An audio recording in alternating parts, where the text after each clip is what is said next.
de Berazategui, y hace 2 años y medio más o menos que estoy viniendo a la iglesia, congregándome, también pasando por la membresía, y realmente esta iglesia ha sido de mucha bendición, como un aire fresco a mi vida en un momento de transición, ¿sí?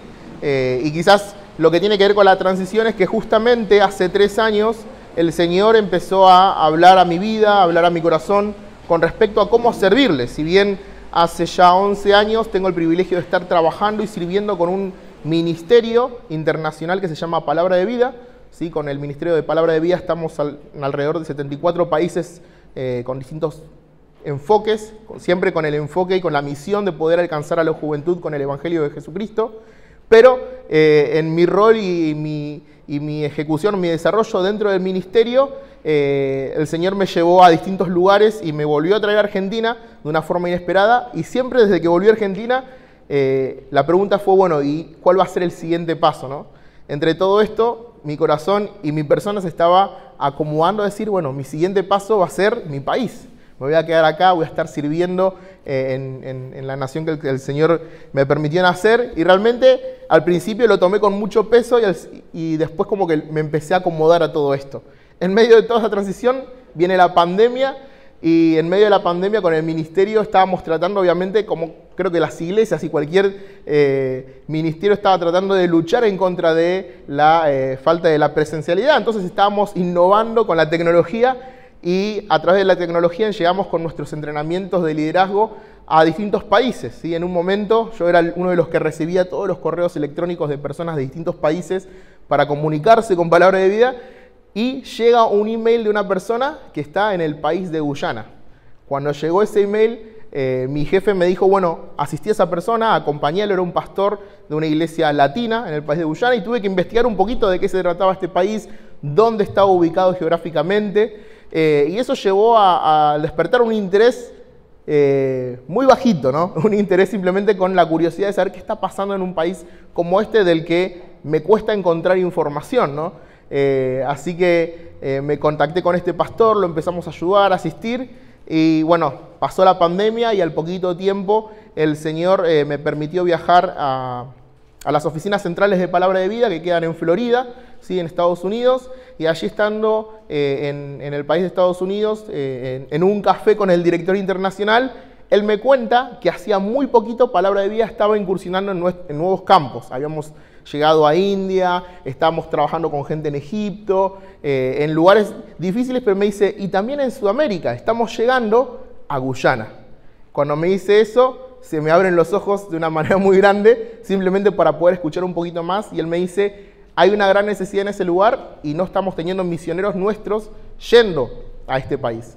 Así que al poquito tiempo la curiosidad me llevó a conocer el país, y llevar a conocer simplemente empecé a poder escuchar un llamado de lo que Dios está queriendo hacer en un país como Guyana. Quizás, como te digo, muy poco has escuchado de este país. Es un país que queda en Sudamérica, es el único país en Sudamérica en el que se habla el idioma inglés, ¿sí? Es una ex colonia inglesa, y hoy están con una gran necesidad, ¿sí? Una gran necesidad por su desarrollo, una gran necesidad quizás por las religiones con las que uno se puede encontrar en un país así, y realmente Dios está abriendo puertas. Así que antes de continuar, o antes de contarte un poquito más de cuáles son los siguientes pasos realmente, te quiero mostrar un pequeño video de 2 minutos de lo que Dios está permitiendo hacer hoy en día en el país de Guyana, ¿sí? Así que ahí los chicos de multimedia me van a ayudar a poder presentarte este video.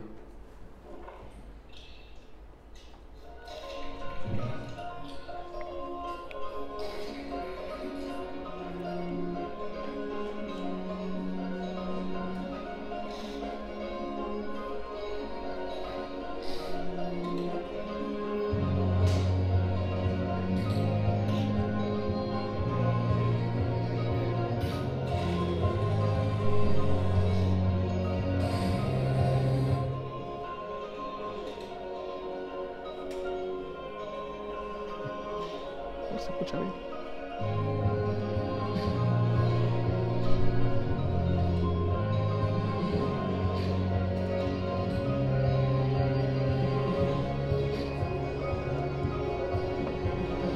Gracias.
Así que eso es un vistazo de lo que es el ministerio, de lo que nosotros llamamos Word of Life Guyana o Palabra de Vida Guyana. Realmente estamos muy emocionados y muy animados por lo que Dios está haciendo. Palabra de Vida, si bien es un ministerio o una fundación cristiana, no podemos hacer el ministerio solos, el ministerio lo hace la iglesia local. Por eso para nosotros fue muy importante al llegar a este país poder conectar con pastores, con iglesias que están sirviendo hace mucho tiempo, se están preparando en este lugar y nos mostraron y nos contaron la gran necesidad que hay con los jóvenes, ¿sí?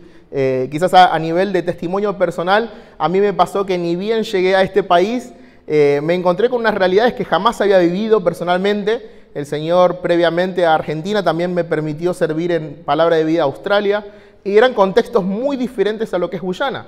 Llegar a Guyana encontré una pobreza extrema que yo no había visto en mi vida, me encontré con realidades de familias destruidas, ¿no? Me encontré con jóvenes pasando distintos abusos o jóvenes con prácticas familiares que son muy ajenas a las que yo, por ejemplo, he vivido o he tenido que trabajar con jóvenes, ¿no?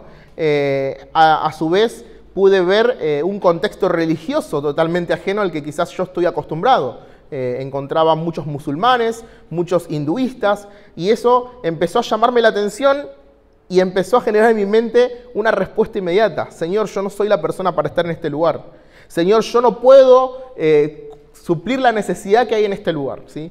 Y eso me hacía entender de que yo me estaba enfocando en quién soy yo y no en quién es Dios, ¿sí? Y quizás esto lo voy a conectar un poquito con el mensaje, pero el trayecto fue de que la primera vez que fui a Guyana estuve 2 semanas quedándome en una iglesia que jamás había visto en mi vida, con un pastor y una familia que jamás había conocido en mi vida, comiendo comidas súper picantes para mi gusto, y esa era todo el tiempo mi mente. Señor, esto no es para mí, Señor, yo no soy para esto. Y esa era la excusa que yo le quería dar al Señor constantemente. Una mañana, me acuerdo, muy temprano, no podía dormir por el calor, y eso me llevó a decir, bueno, Manuel, no pierdas el tiempo, busca lo que Dios tiene para vos. Y abrí mi devocional, y mi devocional me empezó a hablar, ¿no? Y Dios me empezó a exhortar de alguna manera, y yo simplemente dije, bueno, Señor, igual esto no es para mí. A la hora, el pastor golpea la puerta del lugar donde yo me estaba hospedando y me dice, Emanuel, hoy me vas a acompañar al mercado.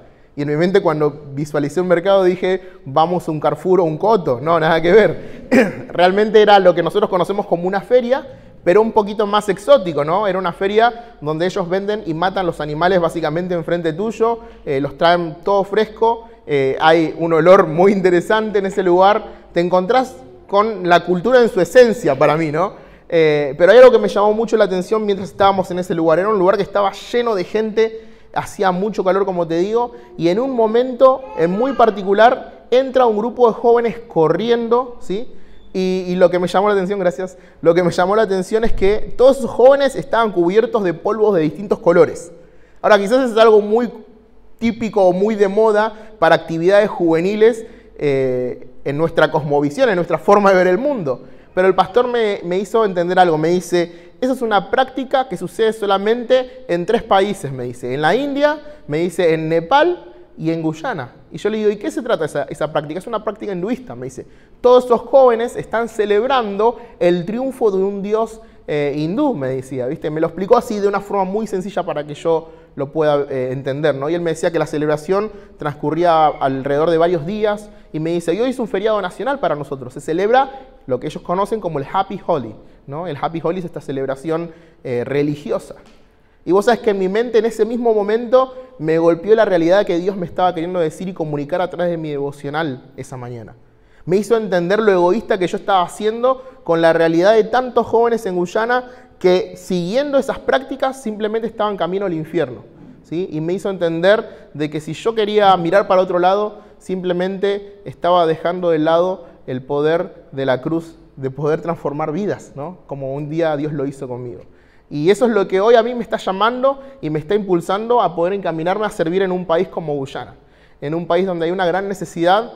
Guyana es uno de los países en Sudamérica con la mayor tasa de suicidio por jóvenes. ¿sí? Guyana es un país que tiene muchísima pobreza, como te digo, y también tiene religiones que son muy lejanas a las nuestras, ¿sí? Que no solamente es una cuestión religiosa, sino es una cuestión de práctica social, ¿no? Ahí es donde muchos jóvenes son abandonados por su familia simplemente porque creen que son embrujados o simplemente porque no siguen las costumbres familiares, no honran a la familia, ¿no? Es una cosmovisión muy del Medio Oriente y realmente hay una gran necesidad no solamente física, sino espiritual.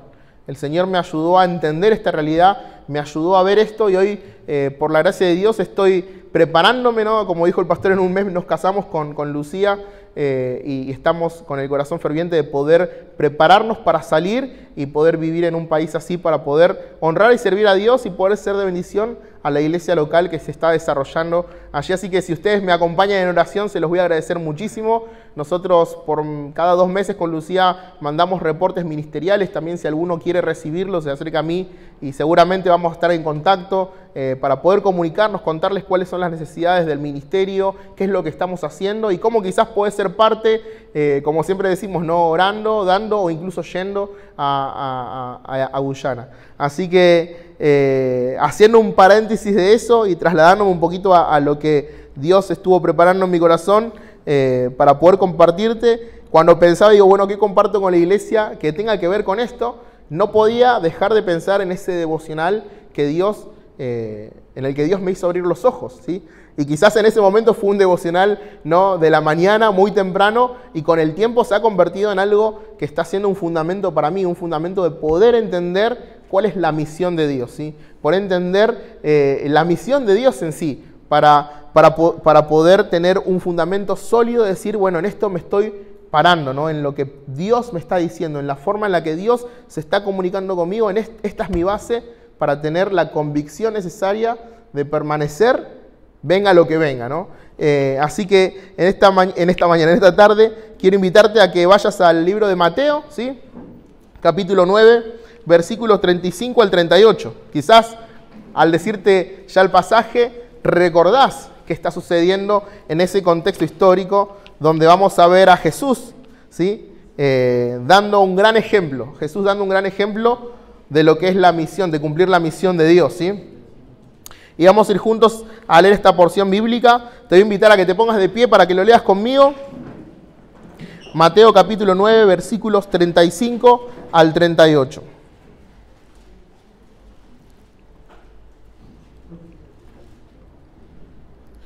Y dice así: recorría Jesús todas las ciudades y aldeas, enseñando en la sinagoga de ellos y predicando el evangelio del reino y sanando toda enfermedad y toda dolencia en el pueblo. Y al ver las multitudes, tuvo compasión de ellas porque estaban desamparadas y dispersas como ovejas que no tienen pastor. Entonces dijo a sus discípulos: a la verdad, la mies es mucha, mas los obreros pocos. Rogad pues al Señor de la mies que envíe obreros a su mies. Muchas gracias. Y como te digo, estamos pensando, hablando y compartiendo un poco de lo que son las misiones, de lo que es la misión. Mirá, no me quiero ir mucho a conceptos súper complicados, sino que quiero que esto pueda ser algo práctico para vos, pero me acuerdo que en una clase de misiones, cuando yo estaba en la universidad, me acuerdo que uno de nuestros profesores trajo un concepto misiológico, ¿sí? Que es lo que se estudia en las misiones, y el concepto básicamente era el concepto de la misión de Dios. Y me encantó cuando el profesor empezó a hablarnos un poquito acerca de esto, porque realmente me hizo mucho bien poder entender, ¿sí?, este concepto. Vos sabés que cuando entendemos y vemos lo que es la misión de Dios, es poder en simples palabras comprender que la misión nace en el mismo corazón de Dios, porque es la esencia de Dios autorrevelándose hacia nosotros, Dios viniendo hacia nosotros. Esa, en simples palabras, es lo que te puedo explicar como la misión de Dios. Es quién es Dios acercándose a vos y a mí. Nosotros, personas, como leíamos en el pasaje, esas ovejas que estaban dispersas, que no tenían un pastor. Pero cuando lo vamos a poder entender un poquito mejor, enfocándonos y a la luz de este pasaje, yo quizás empecé a ver algunas características que para mí son muy importantes cuando tenemos que comprender qué es realmente la misión de Dios. Y como te digo, una de las características para mí muy importante es entender de que la misión de Dios está conectada y tiene su origen en Dios mismo, ¿sí? Es poder entender de que desde la creación Dios ha estado trabajando activamente para restaurar, ¿sabes qué?, la relación con su creación y con la humanidad, ¿sí? Entender no solamente eso, sino entender de que la redención es para todo el mundo, ¿sí? Porque Dios envió a su Hijo para redimir a la humanidad entera. Dios envió también a su Espíritu para guiar y capacitar a la iglesia en su misión. Por eso, el núcleo y el centro de la misión es Dios mismo. Dios es ese Dios que se acerca hacia nosotros. Dios es el que prepara completamente todo, desde un comienzo hasta el final. Y Dios es el que va revelando este mensaje y Él se va autorrevelando por medio de su palabra. Desde Génesis hasta Apocalipsis nosotros podemos encontrar historia tras historia en donde Dios ve a la humanidad y la humanidad que está en completo desastre, en completo caos, alejados completamente de Dios. Y Él es el que se acerca, Él es el que toma la iniciativa y da el primer paso. ¿Por qué? Porque entendemos, según las Escrituras, de que nosotros no podemos hacer nada. Y de que nosotros somos nada sin Él. Y es ahí donde vemos la misión de Dios. Porque no solamente eso, sino que Dios nos redime, nos salva, para también, ¿sabes qué?, poder utilizarnos. Usarnos en todo esto. Y para usarnos nos llamó iglesia, ¿sí? La participación de la iglesia en la misión de Dios es parte de la continuidad, ¿sí?, de su misma misión. ¿Y cuál es el enfoque central en todo esto? Es lo que vamos a ver en el pasaje de hoy, es el mensaje de Dios, el mensaje poderoso y transformador de Dios. Y lo que Cristo predicaba era ese mensaje único que podía transformar vidas. La palabra de Dios dice que Él iba predicando el evangelio del reino, ¿sí? Si nosotros notamos acá en Mateo, ¿no?, el contexto en el que nos encontramos, Mateo es un evangelio que está enfocado en un auditorio muy particular, ¿sí? Y los judíos eran los que eran el target de este evangelio, ¿sí? ¿Y cómo iban a entender y cómo iban a interpretar ellos de que Jesús iba predicando el evangelio del reino? Y es entender de que había un reino prometido de parte de Dios a su gran nación, ¿sí? Y este reino iba a ser universal e iba a ser eterno. Pero para que esto suceda, tenía que venir el Mesías, ¿sí? Y el Mesías ahí es clave, porque Cristo es clave en todo esto, y Cristo con su mensaje de salvación. Y es poder entender también que una característica final en todo esto es que la misión también va a ser trinitaria. Cuando vemos la misión de Dios, no solamente vamos a ver interviniendo al Padre Creador en todo esto, sino que vamos a ver cómo el Espíritu Santo y cómo el Hijo, ¿sí?, intervienen y son parte de la gran misión a la cual también nosotros somos invitados, a la cual también Dios nos extiende hoy esta invitación. Y muchas veces te va a pasar como a mí, ¿no? Muchas veces vamos a ver esta realidad, muchas veces la vamos a escuchar por todos lados y vamos a estar muy acostumbrados a esto. Y vamos a decir, Señor, creo que tengo el derecho para decir que no. Señor, creo que tengo la oportunidad exacta para encontrar otra responsabilidad que creo que se ajusta más a lo que yo soy. Pero cuando vamos a la esencia de lo que es la misión de Dios, nos vamos a encontrar sin excusas. Nos vamos a encontrar con la realidad de un Dios que tiene un amor eterno para con nosotros. Y con un Dios que lo dio todo y se entregó del todo para poder redimirnos, para poder restaurarnos, para poder salvarnos de la realidad con la que nacimos todos nosotros, que es el pecado. Y ahora sí, yendo quizás a Mateo ahí capítulo 9, y pudiendo entender y visualizar lo que Cristo estaba viviendo en ese momento y lo que Él le iba a enseñar a sus discípulos. Ahí vamos a ver a Jesús como el centro de esta misión, demostrando compasión y llamando a sus discípulos a participar de la cosecha de almas, ¿sí? Acá se va a plantear la idea clave, ¿sí? ¿Por qué? Porque la misión de Dios no solo compasión, sino que también implica acción. Lo vamos a ver ahí, comenzando en el versículo 35, porque dice, recorría Jesús todas las ciudades y aldeas, enseñando en las sinagogas de ellos y predicando el evangelio del reino y sanando toda enfermedad y toda dolencia en el pueblo. Vos sabés que cuando comencé a plantearme este primer versículo, simplemente veía a la misión de Jesús. Y veía y entendía que Jesús iba de lugar en lugar. ¿Sí? Como dice el pasaje, ¿no? Él iba enseñando, él iba sanando, pero también él iba predicando este mensaje. Ahora, yo me preguntaba en ese momento mientras leía este pasaje, digo, ¿cuánto tiempo le habrá tomado a Jesús hacer todo este recorrido? ¿Cuánto tiempo habrá invertido? Sabemos que quizás el ministerio terrenal de Jesús duró 3 años, pero llegando a este punto del Evangelio, ¿cuánto tiempo le hubiera tomado a Jesús, en contexto con este pasaje, ir recorriendo todas estas ciudades? ¿Sí?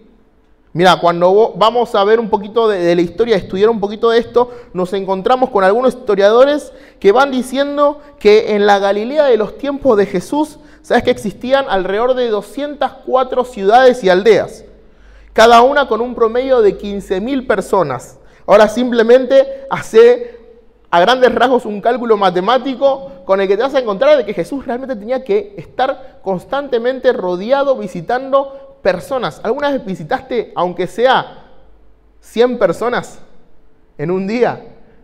Si tenés que visitar 100 personas en un día, no terminás más. Y más un argentino, ¿no? Que te sentás a tomar mate, a compartir un café, a dialogar de cómo te fue en el día. Pensá en el tiempo que invirtió Jesús para poder cumplir con esta gran misión, para poder ser obediente con el Padre y poder hablarle a las personas.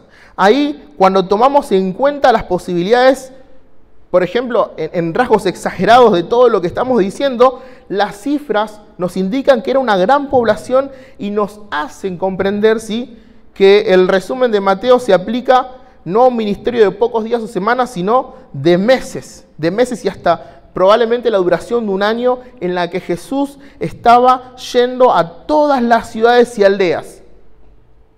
Vos fíjate lo entregado que estaba Cristo con esta misión. Y yo me pregunto qué tan entregado e involucrado estoy con la misión de Dios. Y me gustaría que te puedas hacer esa pregunta. Cuando vemos el ejemplo de un Cristo que se entregó por completo, porque Él se entregó en obediencia hasta la muerte y muerte de cruz, como dice Pablo, ¿qué tan entregados estamos vos y yo? Si comprendimos que un día fuimos salvos por fe, fuimos salvos solamente por los méritos de la obra de Cristo en esa cruz. ¿Qué tan comprometidos podemos estar con la misión de Dios?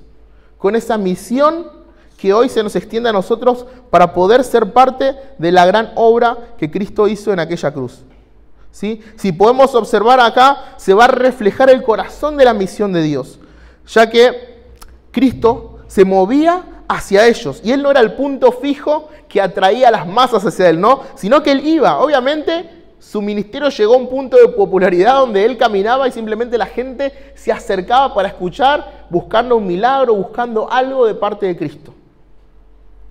Y comenzando con este versículo, simplemente podemos resaltar que Él recorría. Sí, Él recorría todas las ciudades y aldeas con un propósito principal. Era de poder llegar a las personas, de poder no solamente ver cómo estaban físicamente en su exterior, sino también poder hablar ese evangelio del reino, ¿sí? Ese mensaje del reino, del cual es el núcleo de la misión de Dios. Porque sin ese mensaje, realmente, sin ese mensaje divino, nada puede ser transformado, ¿sí? Jesús no solo vino a hablar sobre Dios, sino a traer la realidad del reino al mundo a través de su vida como ejemplo y de sus obras, cumpliendo todas las profecías y siendo, como te dije en un momento, obediente hasta la muerte y muerte de cruz. Y si vamos a ser movidos nosotros para tener parte de la misión de Dios, ¿sabes qué? Tenemos que tomar la responsabilidad y no podemos simplemente dejar de lado ese mensaje. No podemos decir, bueno, voy a ser parte de la misión de Dios calculando precisamente lo que yo creo que tengo que hacer y de la forma en la que yo creo que tengo que hacerlo. ¿Sabes qué? Cuando hacemos eso dejamos de seguir la misión de Dios. Cuando creemos que tenemos que calcular nosotros mismos las cosas y esforzarnos de una manera limitada, ¿sabes qué? Dejamos de lado lo que realmente es el centro y el núcleo de la misión de Dios. ¿Por qué dejamos de seguir el modelo que Cristo nos dio? Dejamos de seguir las enseñanzas de Cristo. Entonces, yo me hacía esta pregunta: ¿cuánto valor le doy hoy a la misión de Dios en mi vida?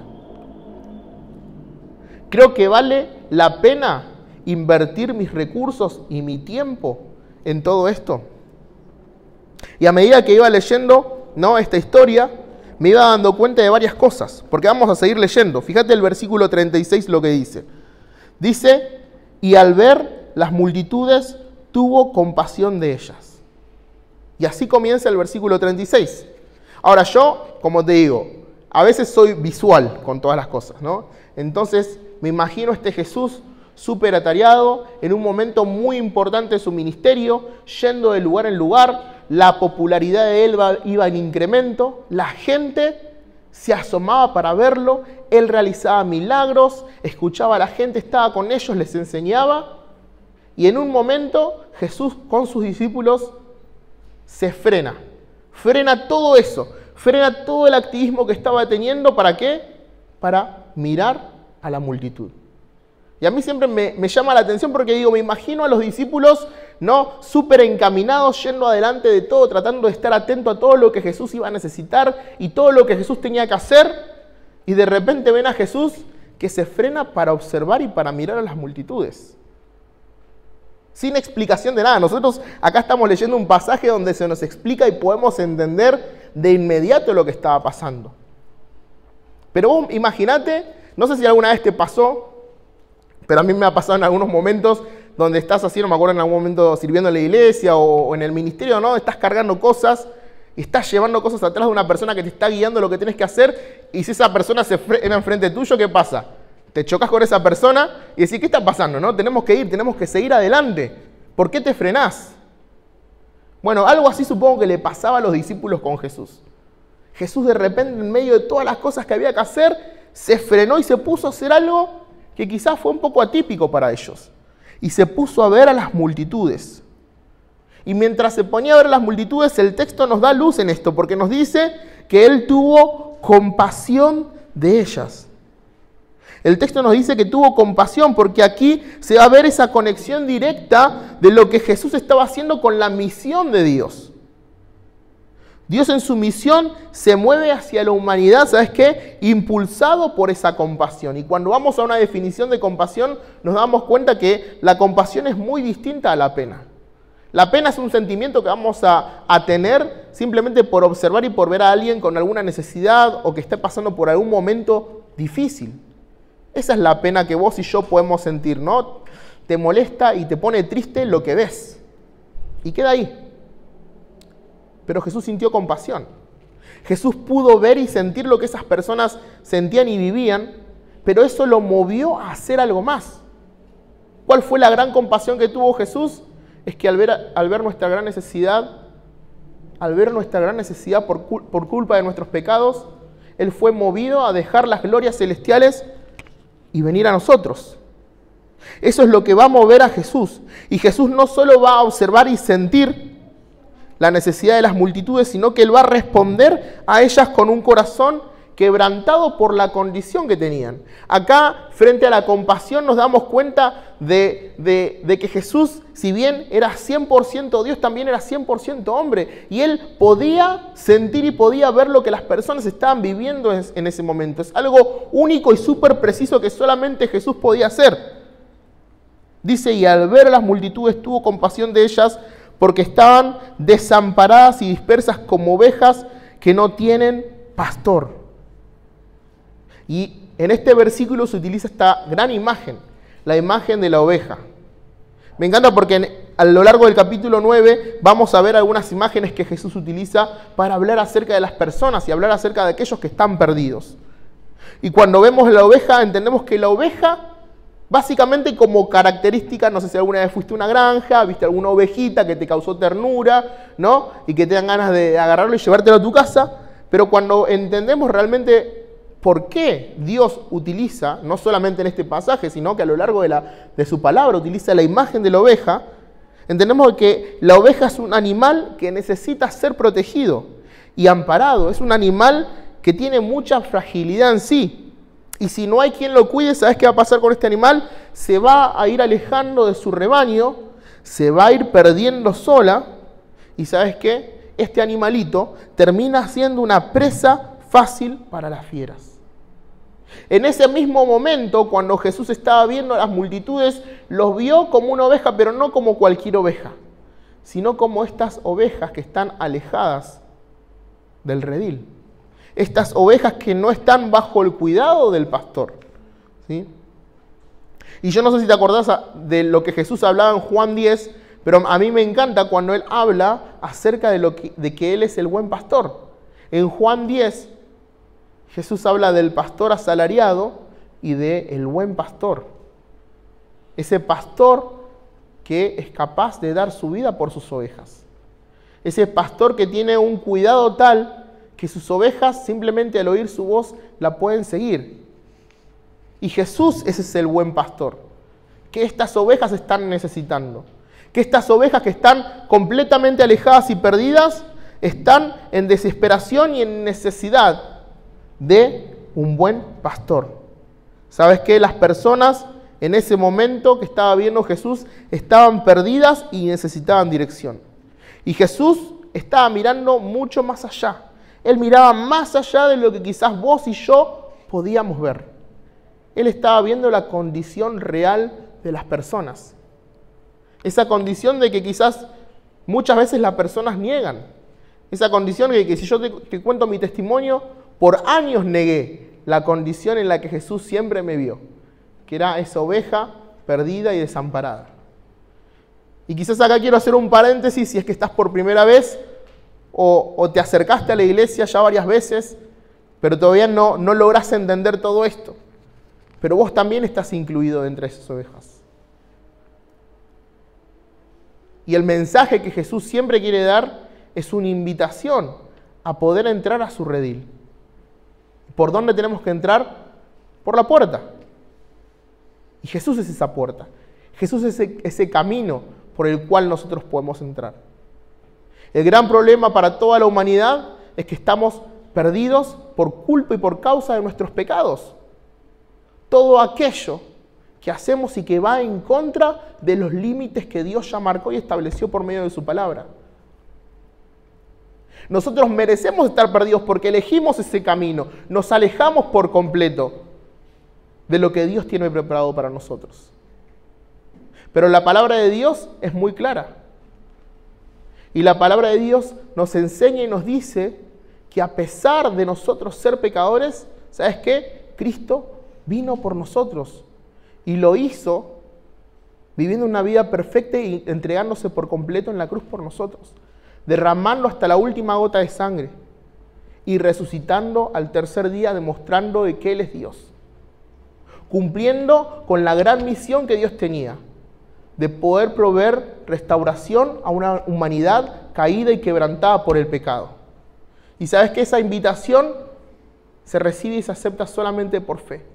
Si vos entendés con claridad su mensaje y si vos decidís en tu corazón poder creer en lo que Él ya hizo en la cruz por vos y por mí. Muchos de nosotros hemos escuchado este mensaje, hemos creído y hemos aceptado a este Salvador, a este buen pastor, que no es como el asalariado que simplemente hace lo que se le pide en un tiempo justo. Él lo dejó todo por nosotros, entregándose hasta la muerte y una muerte de cruz. Y como el buen pastor, Él se quiere acercar a sus ovejas, a las personas perdidas, para guiarlas hacia la vida y hacia la salvación. Así que este es el reflejo del deseo de Dios de traer al perdido de vuelta al redil. De traer al perdido de vuelta al redil. La gran pregunta es, ¿qué es lo que nos mueve a nosotros? ¿Qué es lo que nos puede mover a nosotros en compasión para actuar a favor de los perdidos? ¿Qué era lo que movía a los discípulos?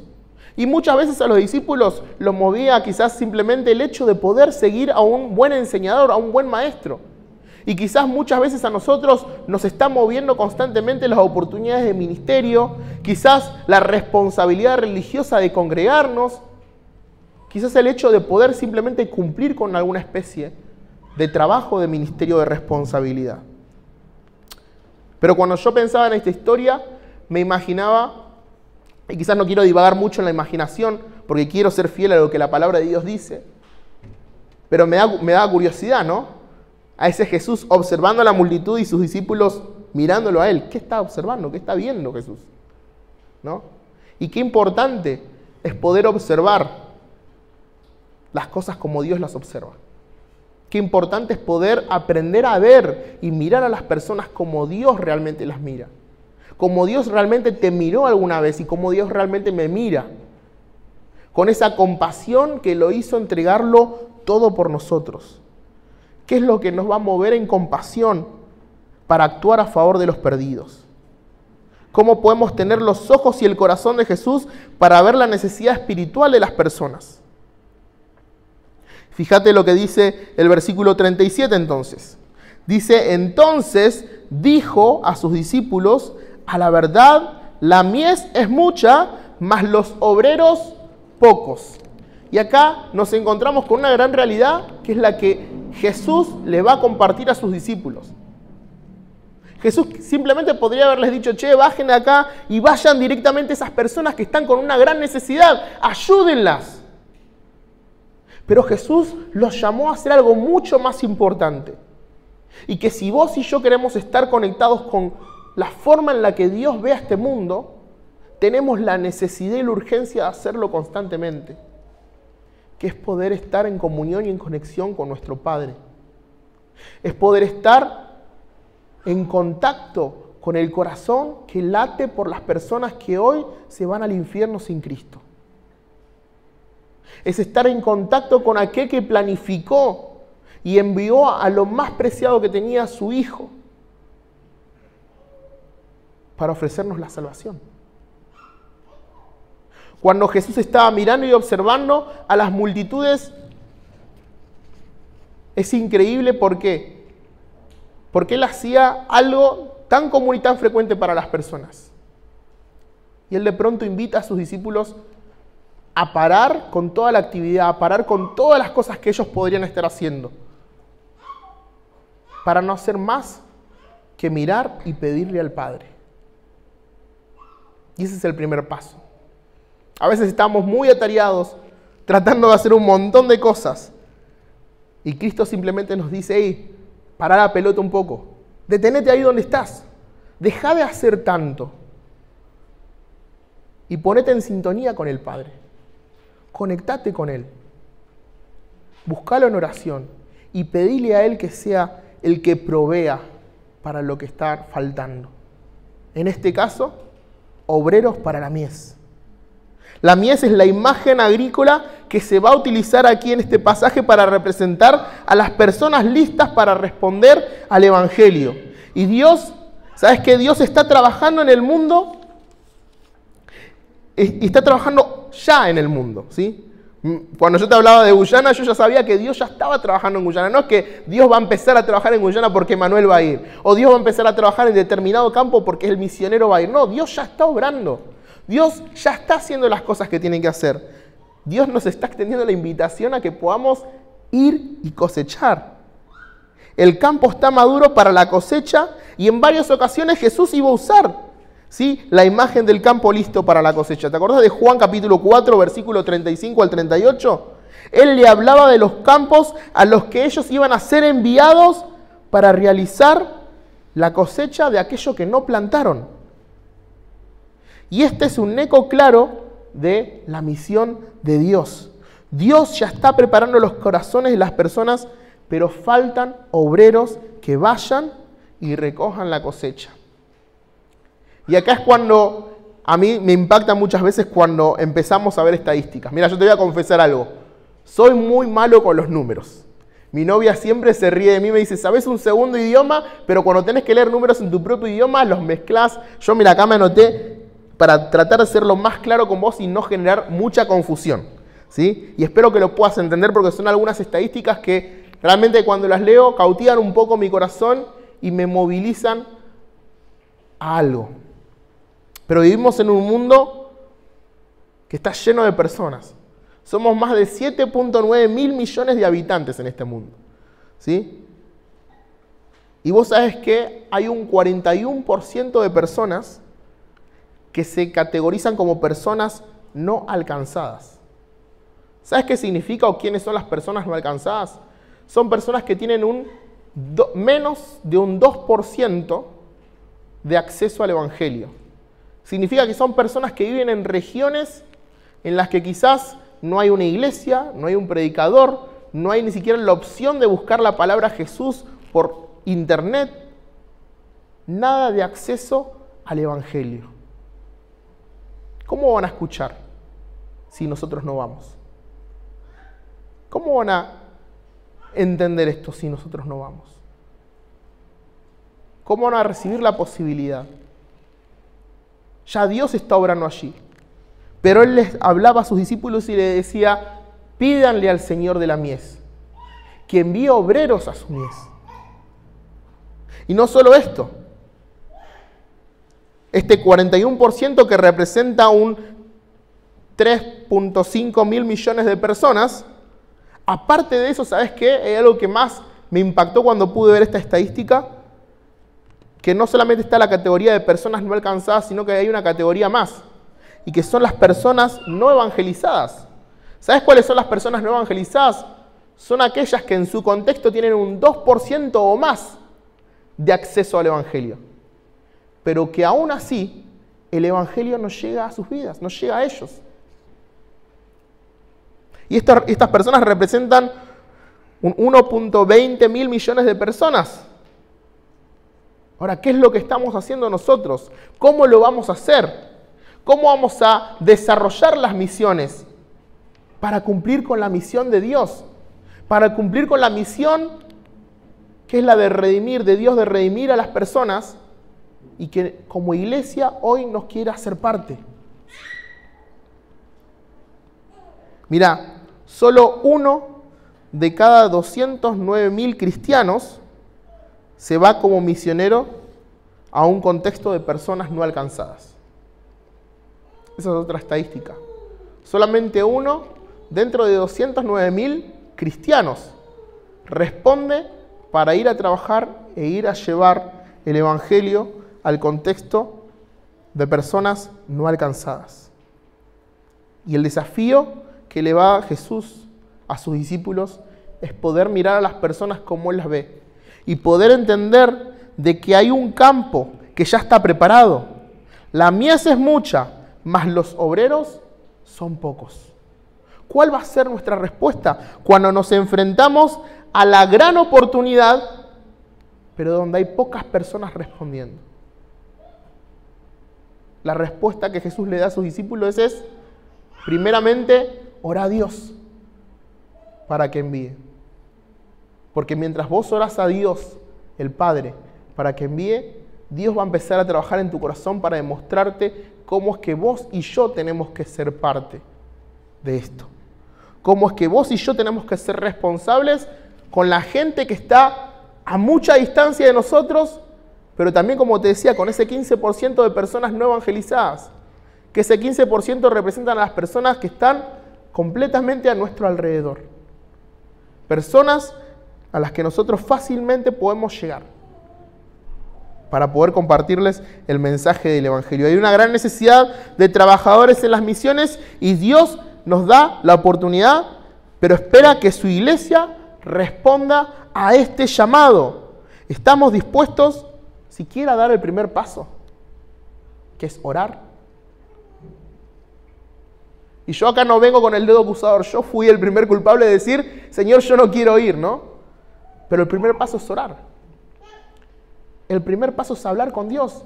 Señor, me doy cuenta que hay una realidad de necesidad que va más allá de lo físico, una necesidad espiritual. ¿Cuánto te conmueve? ¿Cuánto te mueve? ¿Con cuánta pasión ves a las personas? Y ahí es donde el Señor dice, rogad pues al Señor de la mies que envíe obreros a su mies. Jesús llama a sus discípulos a orar para que Dios sea el que envíe más obreros. No los llama a ir directamente, sino que los llama a orar. Y la misión de Dios no depende solo del esfuerzo humano, sino que requiere que el esfuerzo humano dependa de Dios. La misión de Dios no depende del esfuerzo humano, sino depende que el esfuerzo humano dependa en sí de Dios, quien es el Señor sobre la misión.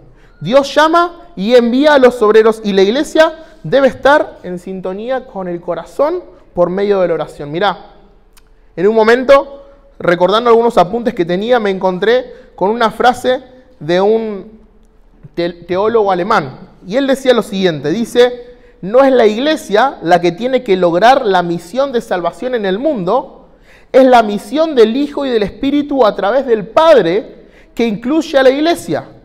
Entonces, la misión es vista como un movimiento de Dios al mundo, la iglesia es vista como un instrumento en esa misión. Hay una iglesia porque existe una misión y no viceversa. Hay una iglesia porque hay una misión, porque hay algo que todavía tenemos que hacer. Si no, simplemente Dios nos hubiera salvado y nos hubiera llevado con Él. Pero Dios permite que hoy como iglesia seamos testimonio, seamos luz y sal, porque hay personas que tienen que acercarse a Él. Y Jesús podría haber enviado, corriendo como te dije, a sus discípulos para que hagan algo por las multitudes. Sin embargo, aquí Él se detuvo para hacer algo más importante. Y era darles la lección de que primero tenían que depender del Padre. El activismo no es cumplir con la misión de Dios. La asistencia fiel a la iglesia no es cumplir con la misión de Dios. Buscar conocimiento constante no es cumplir simplemente con la misión de Dios. Pero el detenerse a ver al mundo como Dios lo ve, compadecerse del estado quebrantado de las personas como Dios lo hace y buscar solo dependencia con el autor de la misión, es así como los cristianos, y es de vital importancia como los cristianos veamos al mundo. Como Él lo ve, Él nos está llamando a pararnos a su lado y a observar a las ovejas que hoy están perdidas y buscando un buen pastor, ¿sí? Y Él está extendiendo esta invitación, así como lo está haciendo con todas las personas, hacia su iglesia local. La gran pregunta es cómo nosotros vamos a responder. Si continúas con la lectura, y te animo a que continúes con la lectura, ¿sí?, en tu casa, te vas a encontrar con el capítulo 10. Y cuando te encontrás con el capítulo 10, te vas a encontrar con un capítulo en cómo Dios organiza a sus discípulos para que ahora sí ellos puedan ir enviados con el poder del Espíritu Santo. Pero el primer paso y el gran paso crucial que todos tenemos que afrontar es poder mirar a las personas como Dios las ve, en comunión y en dependencia del Dios de la misión. Oramos. Padre, te agradecemos por la oportunidad de poder leer tu palabra, de poder refrescar nuestra memoria.